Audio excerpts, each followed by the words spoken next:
After a huge night from Ja Morant, have the Grizzlies righted the ship? Plus, what the heck happened to LeBron James and the Lakers in the fourth quarter? It's Locked On NBA Game Night. Let's go. When that final buzzer rings, you know it's time for Locked On NBA Game Night.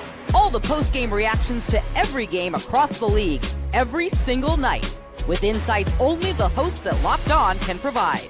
It's the true NBA fans' one stop for all the action. Every game, every night. It's Locked On NBA Game Night. Tipping off now. Welcome to another edition of Locked On NBA Game Night. Every game, every night. We are part of the Locked On Podcast Network, your team every day. Now, the #1 sports podcast network on Wednesdays. I'm your co-host, Jake Madison at Nola Jake on Twitter, and the host of the Locked On Pelicans podcast. And I'm Nick Angstadt, host of Locked On Mavericks. Excited to watch teams that aren't as bad as the teams we cover, Jake. You know, one of them is, we'll talk about the Sacramento Kings. Definitely is worse. Probably the worst team in the league. We will get to the Sacramento Kings later. We don't need to lead with that here because they were terrible in this one. But we had an awesome game between the Memphis Grizzlies and the Philadelphia 76ers. We will start there in a moment because today's episode of Locked On NBA Game Night is brought to you by Game Time. Download the Game Time app, create an account, use code Locked On NBA for $20 off your first purchase. And of course, always make Locked On Game Night your first listen. Today and every day. We're here 7 days a week, covering every single game across the association in under 30 minutes, unless there happen to be like 14 or 15 games. Then we go a little bit longer. Did that last week here. All right. 30 minutes. Whatever it might be. Let's go to an overtime game with the Philadelphia 76ers winning 139-136. Ja Morant looks good, but VJ Edgecombe hits the game winner. Let's go over to Locked On Sixers. Philadelphia 76ers come away with a huge win over the Memphis Grizzlies, 139-136 in overtime, thanks to this man, VJ Edgecombe, who knocked down the game-winning shot to help the Sixers snap their 3-game losing streak and also give the quote-unquote Big Three, now maybe Big Four, their first win together this season. Sixers ISO'd Tyrese Maxey at half court, burning clock in a tie basketball game in the overtime session. Maxey floated over to his right thanks to a screen from VJ Edgecombe. Both defenders switch off and converge on Maxey, leaving VJ Edgecombe open in three-point land. Maxey finds him. He knocks down the three, and the Sixers win the basketball game. You also get 34 points each from Joel Embiid and Tyrese Maxey. You also get nearly a triple-double from Joel Embiid, who is 2 assists shy of a triple-double, and 17 points from Paul George as well. More on VJ Edgecombe. 16 of his 25 points on the night came in the fourth quarter and the overtime session combined. Let's go over to Locked On Grizzlies for their take. There are no such things as moral victories in the National Basketball Association. We're talking about professional sports, professional athletes. Wins and losses matter. But if you are a believer in every once in a while being okay with a loss, the Memphis Grizzlies suffered just that kind of defeat at the hands of the Philadelphia 76ers in overtime on national TV. I'm Joe Molinax of Locked On Grizzlies, and yes, questionable rotation decisions, Ja Morant only playing 19 minutes going into the fourth quarter, all sorts of things with turnovers and defensive lapses. The Grizzlies deserve to lose the contest. But Ja Morant, 40 points on 22 shots. Cedric Coward, almost 30 points, 15 rebounds, looking every bit the part of a key contributor moving forward. A really strong showing from a gutsy Memphis team. Still down Zach Edey, still down multiple other key players, but Ja Morant looked like Ja Morant again. That's the headline here. That's what I want to focus on for a minute. We can get to the Sixers in a second here, but I see the Memphis Grizzlies riding the ship. Yes, they lost this game, but 40 points from Ja Morant, and since mid-November after their horrific start, I think they've looked pretty confident. Like, I don't feel bad about them losing this game here. Oh, they're going to go as Ja Morant goes, right? Like when he's scoring 40 points on 22 shots, 72% from the field. Like when he's getting that going, when he's getting into the paint, when he's getting penetration, like that. Yeah, he looked like Ja Morant, right? When you start to see him look like Ja Morant again, all of a sudden you go, oh man, this team makes sense because you have a guy that creates a clear advantage for your team. Here's our guy, Jaren Jackson Jr. He's just not that guy. He's not the guy that you can create an offense like through. He's not an offensive engine at all. He's a complementary piece to that, and he's a very good one. And a very highly paid one. Yeah, so he better be good. And they're still dealing with a ton of injuries, to this team right now. And I don't know. I feel good about the Grizzlies. Also, I don't know if I feel good about them, but like they still have tons of injuries to get back from, like he said, all the guys that were out. But if Ja Morant is going to play like this, he's going to be able to get to the rim like this, be able to do what he was doing. Like the swag that we saw from Ja Morant in this game after making a couple of shots here and there, and especially late in this game, and the like interacting with the crowd, like it felt like Ja Morant was back in this game. Yeah, that's pretty important, I think. Cedric Howard, by the way, 28 points, 16 rebounds in this one. He was awesome. He's been just impressive as a rookie so far. He almost had a double-double at halftime. Then he did get the double-double. He ties the rookie, the leader in rookie double-doubles right now, which is 6 with your boy, Derrick Queen. Cedric Howard is just great. Good. He gets a shot. He gets a board. He's longer than you expect. Like they list him at guard, and all of a sudden you see him, and you're like, "Is that their center?" Oh wait, hold on. No, that's their two guard. But the Philadelphia 76ers won this game. VJ Edgecombe, man, we saw so many glimpses of him in preseason, early on in the season too, and then he comes out and has a moment like this. Oh, just absolutely insane from VJ Edgecombe. The 13 points in the fourth quarter, the game winner. The thing about the game winner that I found interesting, so there's 1.7 left, and you had Maxey with VJ Edgecombe coming to set a screen, like Mark painted the picture for us earlier. They had done the pick and pop like screen with Maxey and Embiid 3 or 4 times in overtime, like in a row. They kept running that over and over again. Embiid got a couple of really good jumpers out of that. He had that one jab step cross that Jaren Jackson Jr. almost tripped over after he hit that shot. But then they run it with VJ instead of Maxey, and all of a sudden it just changed completely the options you have out of that. And I think VJ got that wide open 3 because they blitzed Maxey. They decided, all right, well, we're not going to go over there. We're not going to fall for this again. And that yet it ended up working out completely for them. They have such a dynamic duo when you have Maxey, VJ, add Quentin Grimes into that mix. Yeah, their backcourt and what they're capable of doing, I think, is truly impressive. And, Paul George I haven't loved him this season. He's kind of fitting in more as a role player and being that kind of guy than the Paul George we all know. And if he's going to do that, look, it's partially because these other guys are playing so well, you don't need Paul George as much. Yeah, you don't need that. And Joel Embiid was great in this game. Played 38 minutes. Mark mentioned it, 34 points, 10 boards, 8 assists. He was playing as the hub, and he was playing as the hub and also as the big man down low, like set screens, pick and pop a little bit here and there as well, but get rebounds. He had 5 offensive rebounds. Be the hub on offense where he's running dribble handoffs. He's making great passes. Like if he does like that, it's limited movement, which is what we need from Embiid. Give me limited movement, limited drives, limited times when he's like has somebody underneath him when he falls down.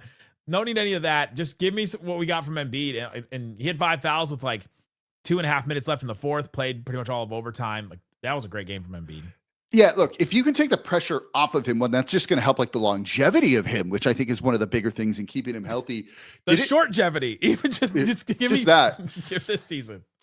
Did you feel the Sixers needed this one? They were coming off a pretty bad 3-game losing streak. Yeah, I felt like they needed a little boost. You saw there was a moment in the fourth quarter, about 6.5 left, where the Memphis crowd they get lit sometimes. Like they're just going at. They have a full band in there sometimes. I went there for the play-in game, and that was awesome.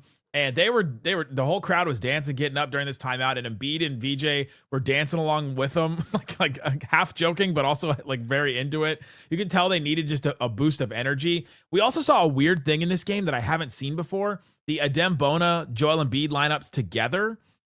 How many possessions do you think we've seen of those two guys playing together before this? So Bona was starting for a little bit, I think, in Embiid's absence, but I don't know how many minutes they played together, how many possessions. Let's hear it. 30 possessions. They've not done this at all, and they played it a lot in the fourth quarter and then in overtime in this game. I thought that was very interesting. Bona had a couple of big plays too. He had a couple of big blocks. And it was just an interesting decision to go really big against this Grizzlies team. I don't know. Like clearly it worked out, especially, but they're also missing someone like Zach Edey. So it seems to make a little bit of sense to try something like that, I guess, where they're kind of limited at center. Jock Landale was questionable going into this game. He didn't play a ton of minutes like he might normally. Santi Aldama coming off the bench rather than starting for him. Oh, using the size advantage seemed to make some sense here, I think. Well, they started Christian Koloko, who they just signed a couple days ago. But it's the final day of his 10-day deal, and they started him. And he got in foul trouble as well, and so that was a big deal. And Jaren Jackson Jr., for all the times we complain about him, he did get 12 rebounds, but I don't know that you felt Jaren Jackson Jr. in this game. No, how often do you? All right, coming up next, let's go to another game that kind of got out of hand, or not another game, but a game that got out of hand quickly here, and that was the Detroit Pistons beating the Los Angeles Lakers. It's coming up here next to today's episode of Locked On NBA Game Night. Today's episode of Locked On NBA Game Nights brought to you by FanDuel. Fridays already feel different during basketball season, and FanDuel is making them even better because every Friday night before the games tip off, FanDuel has given fans a new way to kick off the weekend with NBA Happy Hour. NBA Happy Hour is your official pregame, a limited time window where special offers drop right inside the FanDuel app before the action starts. Fridays from 6 to 7:30 p.m. Eastern are appointment viewing with NBA Happy Hour. Just open the FanDuel app during Happy Hour and you're going to see something new, whether it's boosts, bonuses, or other surprises. It's easy to check the weekly special before tip-off and make a move before the window closes. And the timing's perfect, right before the games, right before the weekend starts. Just adds a little bit of extra energy to Friday night basketball without overthinking it. So before tip-off, check the FanDuel app and see what's dropping during NBA Happy Hour every Friday from 6 to 7:30 p.m. Eastern. A little basketball, a little action, and a whole lot of Friday energy. That's NBA Happy Hour only on FanDuel, the official sportsbook partner of the NBA. And thank you for making Locked On NBA Game Night your first listen today and every day. We are here 7 days a week, Monday through Monday, covering every single game across the association. I'm going to make Locked On Sixers my second listen today, Nick. I think with VJ Edgecombe doing that, I'm kind of intrigued. I want to go hear a little bit more about him. I was watching him early out in the season, kind of faded away from him. I got to go ahead and kind of get back on that train because hitting a game winner is going to make me pay attention here. A team that needed no game winner was the Detroit Pistons, beating the Los Angeles Lakers 128-106. Let's go over to let's start with Locked On Lakers because I want to talk about the Pistons a good bit in this one. Nick Angstadt, co-host of the Locked On Lakers podcast, and the Lakers lose 128-106 to the Detroit Pistons. They remain undefeated for losing by double digits, 11-11 on the season. Obviously playing without Austin Reeves, Rui Hachimura, and Gabe Vincent created some understandable problems for the Lakers, particularly offensively, but they were often their own worst enemy in this game. 21 turnovers, many of them just bad decisions, even acknowledging how good Detroit's defense is, and they gave up 30 points in the process. They had a lot of poorly timed three-pointers, which led to misses and runouts that Detroit was able to capitalize on. The Lakers missed 10 free throws in this game. They're not as good as the Pistons, certainly not while shorthanded, and I'm not saying they should have won this game, but they did a very bad job controlling the controllables, and you simply cannot do that. And for more Lakers coverage, make sure you're watching Locked On Lakers on YouTube and listening wherever you get your podcasts. And let's go over to Locked On Pistons for their take. The Detroit Pistons absolutely dominated the Los Angeles Lakers in the second half of this game, specifically in the fourth quarter. Host of the Locked On Pistons podcast, Keel here. This game, I don't even want to talk about this from the Pistons side of things, to be honest. Well, I hope you guys focus on game night, Jake Madison, whoever else is on with you. What I'm hoping you guys focus on tonight is the utter disgraceful play from Luka Doncic and LeBron James. The Lakers were close in this game until in the fourth quarter that Luka and LeBron decided they just weren't going to play basketball anymore. It was no longer, we're going to try and put the ball in the hoop. It was no longer, we're going to move the ball around and try to just play basketball. Play any brand of basketball. It was simply, we're going to throw our hands in front, flare, and hope we get a foul call. If we don't, we'll throw it out. Oh, God, 1 second left in the shot clock. We'll throw it up and hit the side of the backboard. It was some of the most disgraceful basketball I've seen. Pistons win, yeah, they do that all the time. But we even talked about the disgusting display that Luka and LeBron put on in that fourth quarter. The Lakers got blown out because Luka and LeBron decided they didn't want to play basketball no more. They just wanted to hunt foul calls. It was disgusting.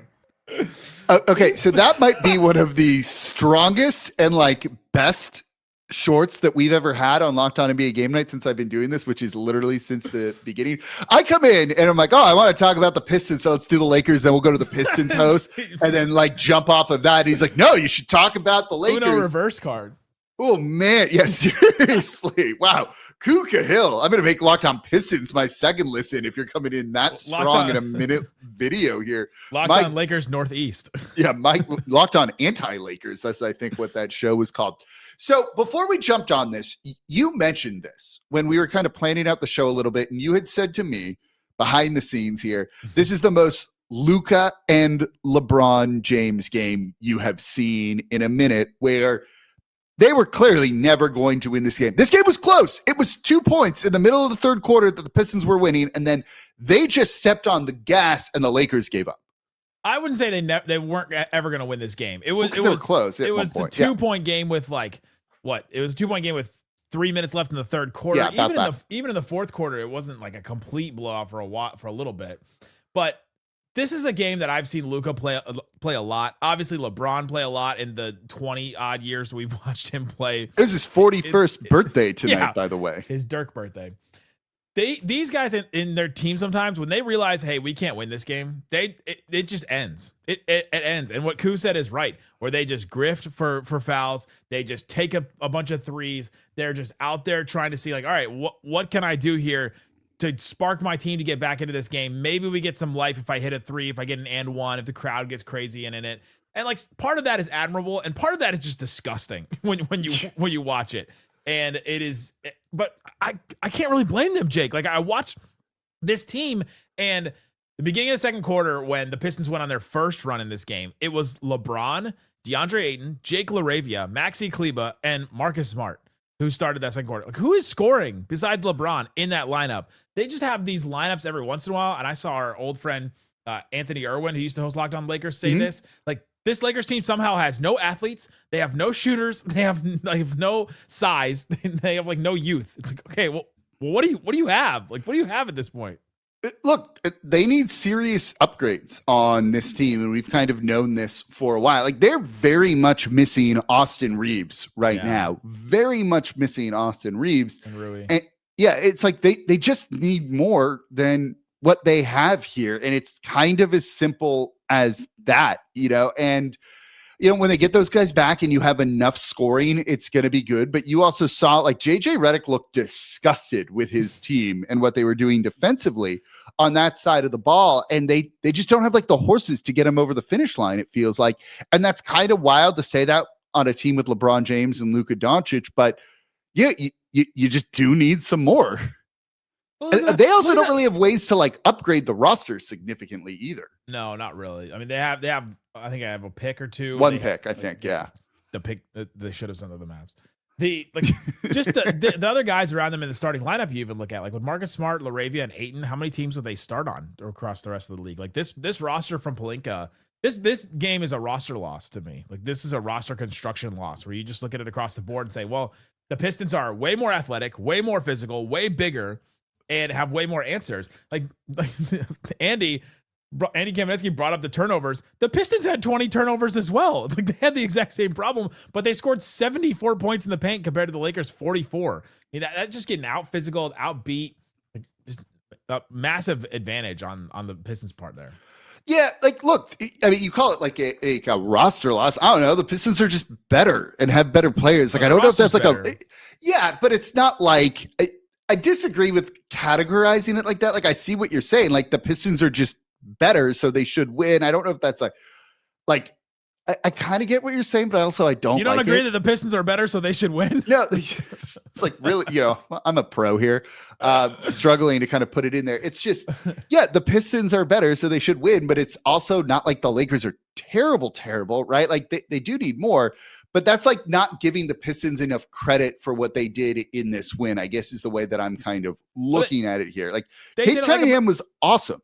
I've also seen this Luka game on the other side of it with what the Pistons did, because you see this, and Cade ran it perfectly, where you hang around, but then you're like, all right, in the last 5 minutes, the last 10 minutes, we're just going to turn it on and we're going to blow you out in the fourth quarter. And then that's it. And Luka and Austin Reeves did that to the Mavericks a month ago. And they do that too. And so you just saw exactly that. I thought Cade had a great game in this one. And the Pistons, man, they just have something. They've got so many answers, so many athletes. They do need some more shooting. They did shoot 45% from three in this one. It seemed like everybody was knocking down a three, but yeah, you're not going to have Marcus Sasser hitting 4 of 6 from three, like regularly in that kind of role. No, you're not going to get that. And then you're probably not going to get everybody else hitting a three in this game, but they got good contributions. The Jalen Duren elbow to Jake LaRavia's head was not a great contribution, but other than that. No, they also have like a slate coming up. I am very excited for, I think it's Monday when they play the New York Knicks with the top 2 teams in the Eastern Conference. I don't know, they're just one of my favorite teams to watch. They've been one of my favorite teams to watch for a minute here. They're just really fun. Yep. Pistons are good. The roster is better than the Lakers. They beat the Lakers. There we go. That's Nick's takeaway here. Coming up next, a team that is terrible in the Sacramento Kings, and a team that maybe should be worse than they actually are in the Utah Jazz. We'll look at that coming up here next to today's episode of Locked On NBA Game Night.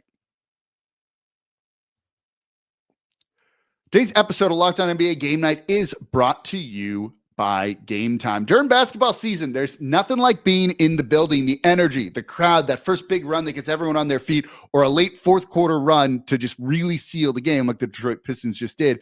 Fans want to be there for those moments, not stock refreshing screens or guessing what tickets are really going to cost. And that's where Game Time comes in. The Game Time app gives fans the advantage back, making it incredibly easy to score amazing tickets, fast, simple, and without the guesswork. So browsing the Game Time app is straightforward and intuitive, and finding tickets just takes a couple of taps. If you're going to a venue you've never been before, I've used this all around the country going to different places. You want the best seat. You don't know what that is in there. You get a view from your seat before you buy, which just makes you buy with confidence and feel good about your purchase. And prices include fees up front, so the total is clear from the start. They also have things like zone deals, which help unlock great seats at even better value. So whether it's an NBA game or another live event, everything is right there in one place. So take the guesswork out of buying tickets with Game Time. Download the Game Time app, create an account, use code LOCKEDONNBA, that's LOCKEDO and NBA, for $20 off your first purchase. Download the Game Time app today to get in on the action.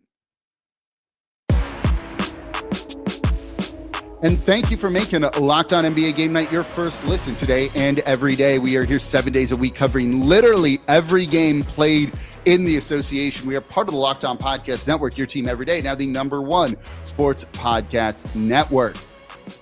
All right, 2 more games, Nick. Which one do you want to start with? Was it easy? You guys got an easy slate on Tuesday. I feel like on Monday. Not always. Last week was 14 games, man. That was something here. Let's save the Kings for the end. I can't. Not yet. Let's keep the good times rolling. The Celtics get a solid win. All right, let's go to the usual co-host here of Locked On NBA Game Night on Wednesdays, and it's after the Boston Celtics beat the Utah Jazz 129-119. Let's go over to John Corrales. It took the starters a little while to get going, but they finally did, and the Celtics pulled away in the second half in Utah. I'm John Corrales from the Locked On Celtics podcast. The story of the game is Derrick White. He had a monster second half after just 5 points in the first half. 27 points, 7 rebounds, 6 assists, and 7 blocked shots. 7 blocked shots for a guard. That's the most he's ever blocked in a game. The Celtics defense kind of ramped up a little bit at the end. They still gave up 119 points, but they came through when it counted, holding the Jazz to 23 in the fourth quarter. Keyonte George was a monster. The Celtics had almost nothing for him, but the Celtics got a monster game themselves from Anthony Simons, maybe his best game as a Celtic.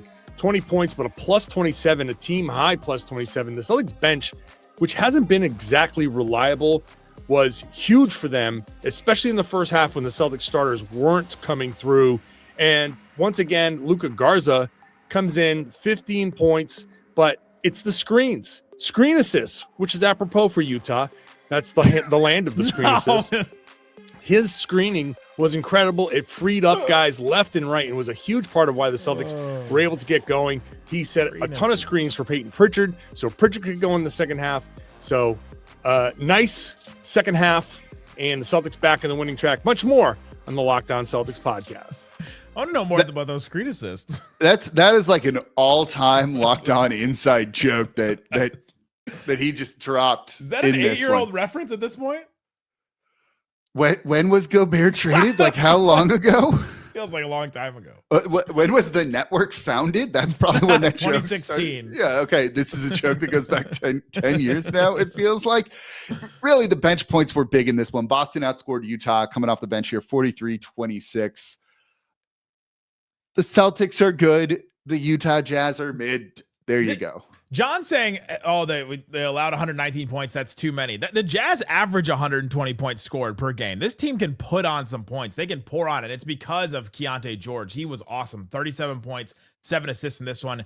And like you just watch some of the in the middle of the game, I saw Corrales tweeted, Keyonte George is Michael Jordan now. Noted. And like there were times in this game he did look like Michael Jordan. He had a ton of great shots off of Nurkic, dribble handoffs and pick and rolls and things like that. He had a side step back corner 3 at the end of the second quarter that was just insane. The whole bench just looked at him and goes, what is happening? Keyonte George, most improved player. He's up 24 points this season from 16 last year.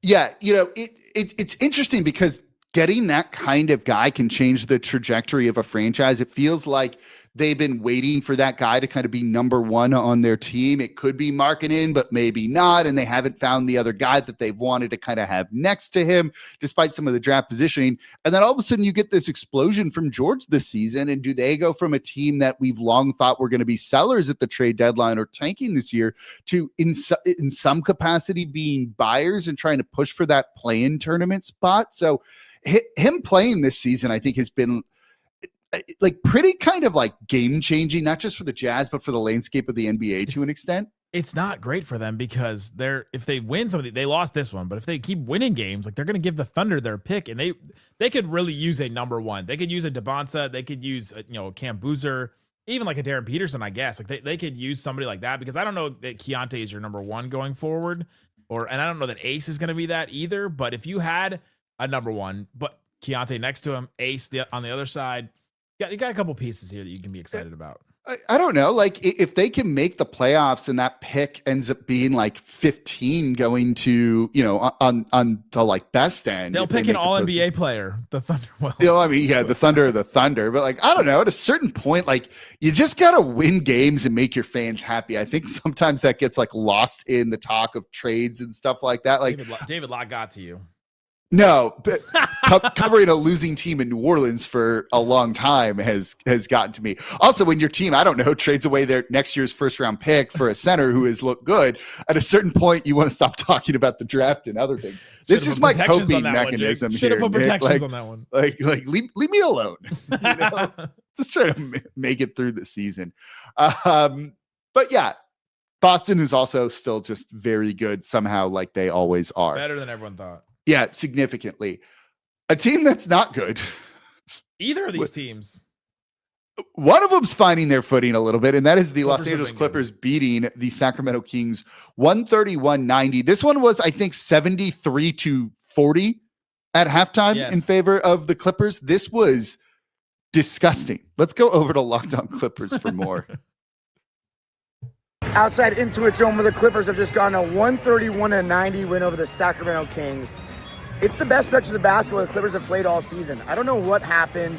Obviously, Zoo got injured, but I'm not going to say it's like, Zubats got hurt and all of a sudden the Clippers got better. A switch was flipped. Kawhi Leonard's been going nuclear. Part of that's the minutes restriction being lifted. And of course, when your best player is on a minutes restriction, you don't have the freedom to be the best you can be. James and Kawhi have been great. Brook Lopez has added a little bit of a different element than Zoo with his spacing, but John Collins is shooting the ball with confidence, and we traded Norman Powell for him, so John Collins has needed to step up. His improvement has been a huge reason why we've improved. And the bench, Yannick Conan Niederhauser had a career night, the 30th pick in the draft this year out of Penn State.